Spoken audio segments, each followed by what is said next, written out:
Quand on jette un œil sur l'histoire des sciences, il y a un phénomène qui manque jamais de faire son petit effet, de faire sa petite surprise. C'est quand des scientifiques qui, par ailleurs, n'ont rien à voir entre eux, découvrent, en même temps, la même chose. Il y a même des putains de pages Wikipédia là-dessus, ça a quand même fait son effet ce phénomène-là. Ça s'appelle des découvertes simultanées, et ça donne souvent lieu à des controverses de priorité. Ces controverses sont d'ailleurs souvent un peu dégueu, et on a l'impression que les grands génies qu'on sacralisait au vent tombent dans la fange de la plus grande médiocrité où se vautre leur orgueil. Peut-être que les exemples les plus connus sont la controverse qu'il y a eu entre Leibniz et Newton sur la découverte de ce qui s'est appelé à ce moment-là le calcul infinitésimal. Cet outil mathématique correspond aujourd'hui à l'ensemble qu'on dénomme les dérivées et les intégrales. Un autre exemple important, c'est le conflit qu'il y a eu entre Darwin d'une part et Wallace de l'autre sur la priorité de la découverte de la théorie de l'évolution. On peut encore nommer le débat qu'il y a eu pour savoir si c'est Poincaré ou Einstein qui a en premier formulé la théorie de la relativité restreinte.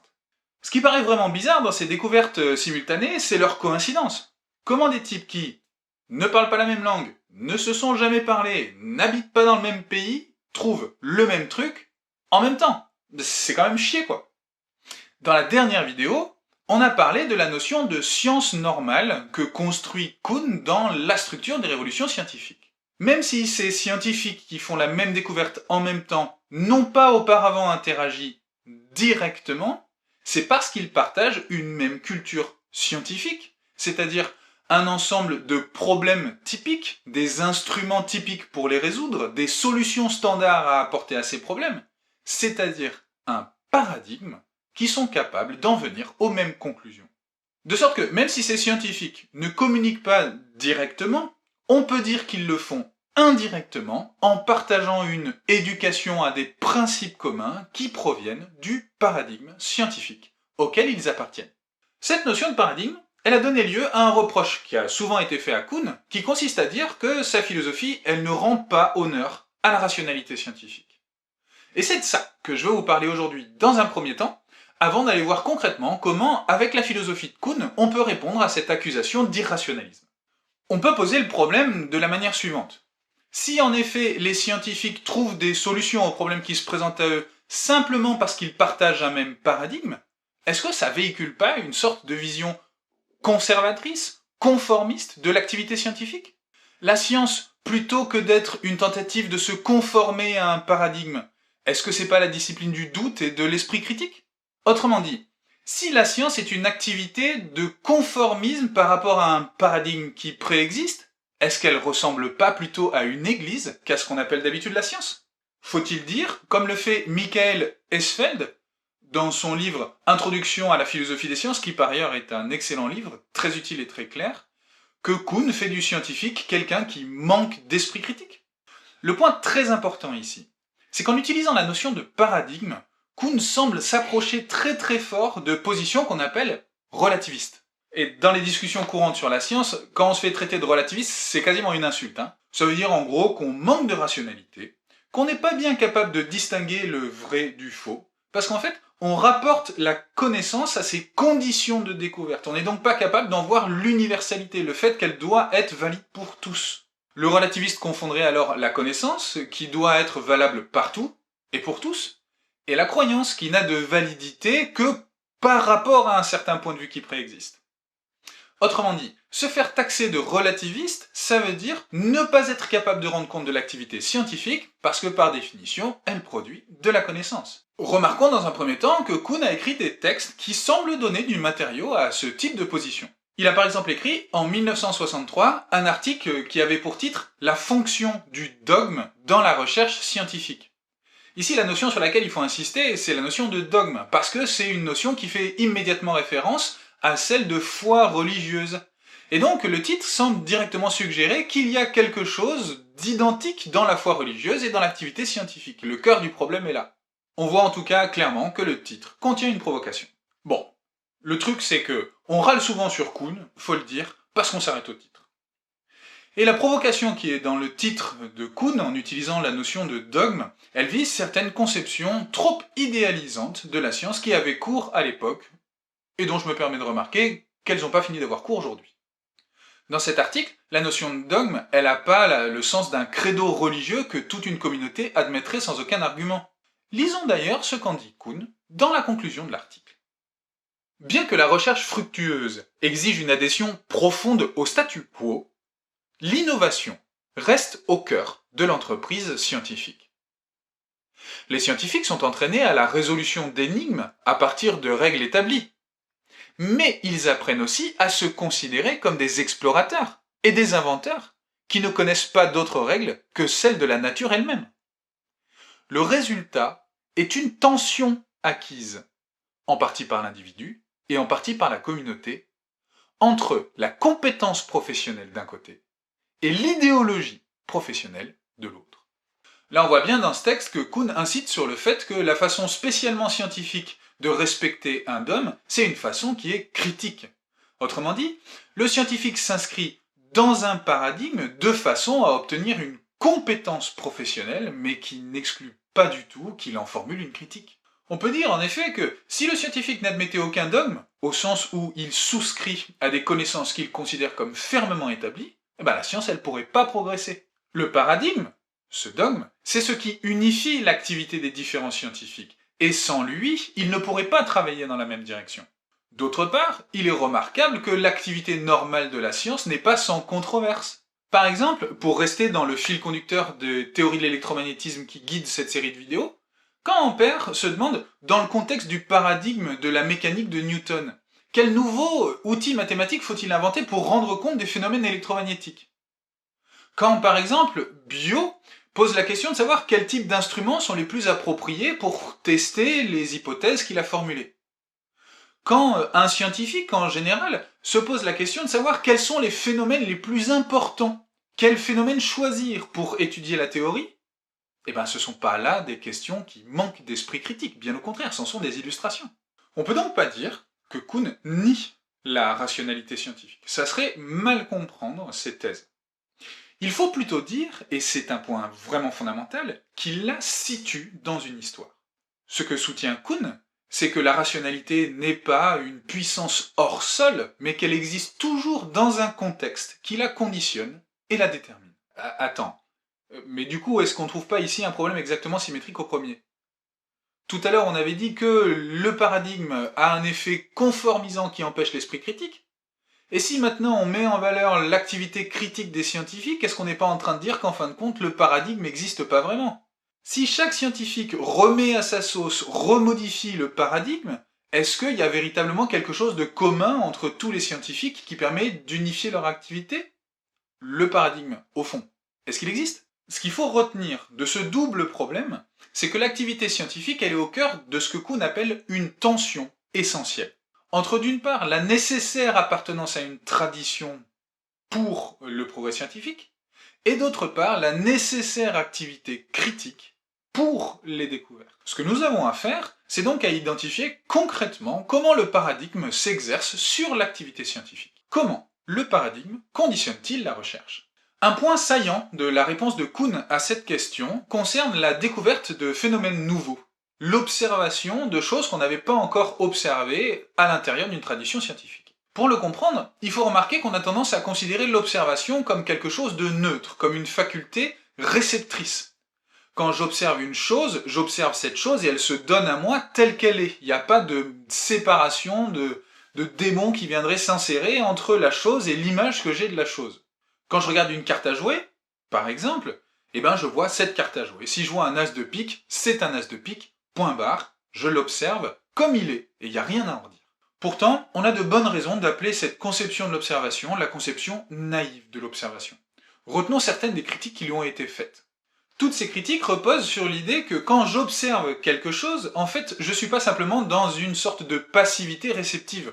Au contraire, j'agis par un ensemble de préconditions, de préconceptions qui altèrent l'objet qui m'est donné dans l'observation. Autrement dit, l'objet ne m'est pas vraiment donné. Là est le cœur du problème. Il est transformé par l'activité qu'est l'observation. Bon, du coup, il faut se demander quelles sont ces activités, ok? Qu'est-ce qui transforme l'observation quand j'observe un objet? À ça, on peut donner plusieurs types de réponses, mais retenons par exemple des réponses physiologiques.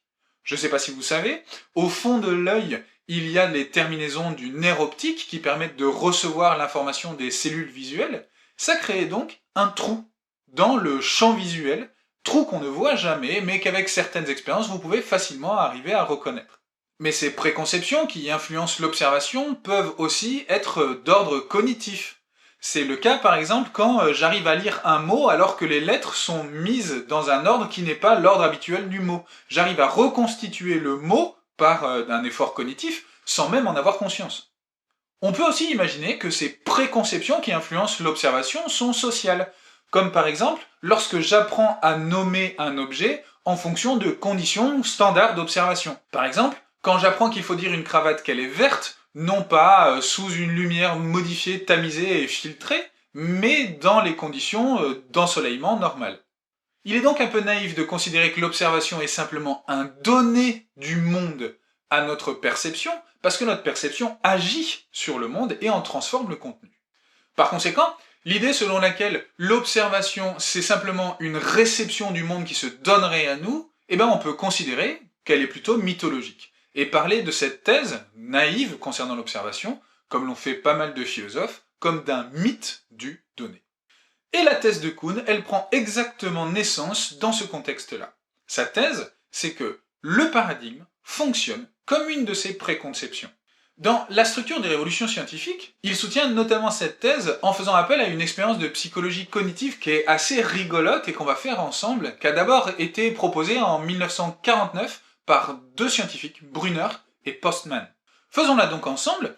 Des cartes vont vous apparaître, et le but pour vous, ça va être simplement de les identifier. Enfin, je dis simplement, vous allez voir que ça va un peu vite, mais ne vous inquiétez pas, le rythme ralentit au fur et à mesure.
Alors, vous avez été pris? Vous avez vu un 6 de cœur ou un 6 de pique, vous? Comme 96% des gens qui ont fait l'expérience la première fois, vous avez très certainement identifié la carte incongrue comme étant un 6 de cœur, très probablement, et un peu moins probablement, de pique. Sans discuter l'expérience en détail, je vous mets le lien en description si vous voulez aller plus loin là-dessus, ce qui intéresse Kuhn dans cette expérience, c'est qu'elle montre que nos connaissances antérieures déterminent, conditionnent ce que nous percevons. Et qu'il faut un certain temps pour arriver à se défaire de nos connaissances antérieures et pour arriver à percevoir ce qui était incongru par rapport à nos connaissances antérieures. Bon, du coup, évidemment, dans le contexte scientifique, ce qui joue le rôle de connaissances antérieures, c'est le paradigme. Et les cartes anormales, c'est les découvertes scientifiques. En mobilisant pas mal d'exemples d'histoire des sciences, ce que fait Kuhn, c'est qu'il montre que souvent, des phénomènes qui auraient dû apparaître nouveaux à des scientifiques apparaissent en fait comme exactement identiques à des phénomènes qui étaient déjà connus. Ou encore, ils peuvent apparaître comme étant négligeables dans la mesure où leur nouveauté n'est pas visible, même si le phénomène est perçu comme différent, on ne voit pas ce qu'il a d'exceptionnel. Ou encore, il est possible qu'on considère qu'il a quelque chose de bizarre, d'étrange, mais qu'on ne parvienne pas à l'expliquer et que par défaut on l'omette. Autrement dit, le paradigme conditionne l'observation des phénomènes nouveaux. Et, précisément dans le contexte de l'électromagnétisme, c'est le paradigme de la mécanique de Newton qui a exactement joué ce rôle dans le contexte des découvertes des interactions entre l'électricité et le magnétisme. On se rappelle que dans le paradigme de Newton, il n'y a que deux types d'êtres. Des particules et des forces.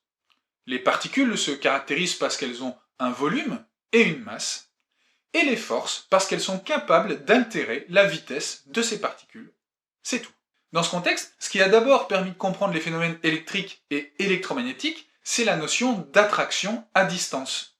Exactement comme dans le cas de la force de la gravitation, il y a une masse qui permet d'exercer une force d'attraction entre deux corps, dans les phénomènes électriques et magnétiques, il y a une charge qui permet d'expliquer des phénomènes d'attraction et de répulsion entre des corps. Au début du 19e siècle, en France, en particulier du fait de l'influence de Laplace, le paradigme newtonien domine véritablement la scène physique. C'est la raison pour laquelle la plupart des travaux qui vont être faits, que ce soit par Biot d'une part, ou par Ampère de l'autre, qui sont les plus grands contributeurs au champ à ce moment-là, et bien c'est des travaux qui vont se concentrer sur des effets d'attraction et de répulsion. Comme l'expérience d'Ørsted avait montré que le courant qui passe dans un fil électrique est capable de dévier l'orientation d'une boussole, Ampère va s'attacher à essayer d'expliquer ce mouvement par des attractions et répulsions linéaires. Il fallait, pour les physiciens newtoniens, trouver une force qui s'exerce sur les corps, de même que nous cherchons un 6 de cœur ou un 6 de pique dans les cartes anormales de Brunner et Postman. Regardons par exemple ce dispositif expérimental qu'avait conçu Ampère. Il a exactement pour objectif de mesurer ces forces d'attraction et de répulsion entre deux courants électriques. Vous voyez là le fil BC qui est un fil fixe, il est traversé par un courant. De même, le fil RS, qui lui est mobile sur son axe central, est traversé par un autre courant. Le rapporteur gradué, qui entoure l'axe autour duquel tourne RS, permet de mesurer l'angle de déviation de RS par le courant fixe BC. Donc on voit bien que ce dispositif, il a pour objectif de mesurer un mouvement. C'est strictement sa finalité. Pourquoi alors le dispositif est aussi compliqué ? Eh bien c'est parce que Ampère va se retrouver face à une difficulté qui requerra une véritable intelligence technique très originale. Le problème, c'est qu'il faut minimiser les frottements impliqués par la torsion du fil durant ces attractions et répulsions. En effet, un courant électrique, c'est un circuit fermé. Pour éviter des tortillons dans les fils, il faut trouver des moyens de faire bouger le fil sans qu'il s'entortille sur lui-même. Un des points qui a permis de faire ça, vous pouvez le voir, c'est des petites cuves de mercure dans lesquelles le fil est plongé de manière à pouvoir conserver sa mobilité. Le gros problème que rencontre et que solutionne Ampère ici par son ingéniosité technique, c'est le fait que les attractions et répulsions, elles ne sont pas linéaires, mais angulaires. Et c'est ça qui est véritablement bizarre, ça qui semble ne pas aller très bien avec le paradigme newtonien. On voit bien ici comment la compréhension de ce qui est observé est déterminée par le paradigme auquel Ampère adhère. Faisons un petit bilan. Le paradigme, il constitue donc bien une tradition dans laquelle le scientifique s'inscrit. Et on le voit bien dans la mesure où il joue le rôle d'une précondition pour l'observation des phénomènes nouveaux. Pour utiliser le vocabulaire technique en philosophie, le paradigme est porteur d'une charge théorique sur l'observation. Mais ce que je veux qu'on remarque tout de suite, c'est qu'on voit bien qu'Ampère, même s'il est porté par la charge du paradigme newtonien, a pu faire des découvertes vraiment importantes. Le paradigme est une charge pour l'observation, une condition de l'observation, certes, mais ça ne veut pas dire pour autant qu'il y a une sorte d'aveuglement irrationnel qui empêche le scientifique de faire de la science. Le paradigme n'anéantit pas l'esprit critique du scientifique, il permet au contraire de faire des découvertes. Si on en restait là, on ne comprendrait pas, pourtant, comment on sort d'un paradigme et comment se fait le changement d'un paradigme. Pour suivre cette histoire, je vous propose de faire un petit déplacement. On va traverser la Manche. On n'est plus en 1820 à Paris, en train de suivre les travaux d'Ampère. On va se déplacer en 1821 à Londres, en train de suivre les travaux de Humphrey Davy et Michael Faraday. Ce qui est assez intéressant, c'est que ces deux scientifiques, ils vont prendre une direction vraiment différente de celle qui sont suivies à Paris. Ils vont pas tant explorer l'attraction et la répulsion qui s'exercent entre deux courants, ou un courant et un aimant, ou deux aimants. Ils vont essayer de produire les effets de l'un, par exemple l'électricité, à partir de l'autre, par exemple le magnétisme. Faraday va notamment s'attacher directement et frontalement à la dimension angulaire et rotative du mouvement. La première expérience vraiment personnelle que fait Faraday, c'est qu'il donne une forme crénelée à son fil, de manière à pouvoir le faire tourner autour d'un aimant. En trouvant un moyen de libérer la rotation du fil, parce que sinon elle est bloquée par l'aimant, il va très rapidement montrer qu'on peut obtenir une rotation continue d'un courant électrique autour d'un aimant. Il va donc directement se libérer des questions d'attraction et de répulsion linéaire pour explorer un mouvement rotatif. C'est vraiment important de noter ici que Faraday, c'est un auteur autodidacte. Il n'a pas de formation universitaire, il n'a pas de connaissances approfondies des outils mathématiques qui constituent la mécanique de Newton. Simplement, il s'est formé en lisant la totalité de la presse qui a été produite après l'expérience d'Ørsted, de manière à intérioriser l'ensemble des connaissances qui ont été produites, surtout expérimentalement, sur le phénomène d'interaction entre l'électricité et le magnétisme. Il ne s'agit pas de faire une sorte d'éloge naïve de l'autodidacte. Être autodidacte, c'est pas une condition ni nécessaire ni suffisante pour faire des découvertes importantes en sciences. Il est nécessaire que Faraday ait lui aussi certaines préconceptions qui lui permettent d'aborder l'observation telle qu'il le fait. Le point simplement, c'est de montrer que des préconceptions différentes ont pour conséquence des observations différentes. Deuxième chose qu'il faut noter, c'est que Faraday, bien qu'il fasse des expériences extrêmement importantes, ne trouvera pas lui-même la théorie qui permettra de rendre compte du phénomène d'interaction électromagnétique. On peut noter d'une part qu'il va découvrir l'induction électromagnétique en faisant varier la position d'un aimant à l'intérieur d'un solénoïde, comme vous pouvez le voir là, on arrive à générer un courant électrique.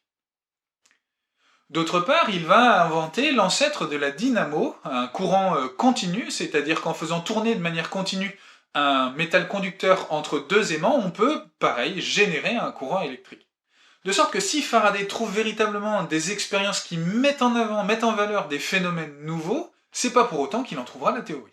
À ce sujet, Kuhn met en place la notion d'anomalie. De même que les cartes de Brunner et Postman ne nous apparaissent pas d'abord pour ce qu'elles sont. De même, l'ensemble des découvertes que font Faraday ne sont pas pleinement comprises avant un état ultérieur de la science. Ce sont des anomalies, au sens où on ne parvient pas à en rendre pleinement compte à l'intérieur du paradigme existant.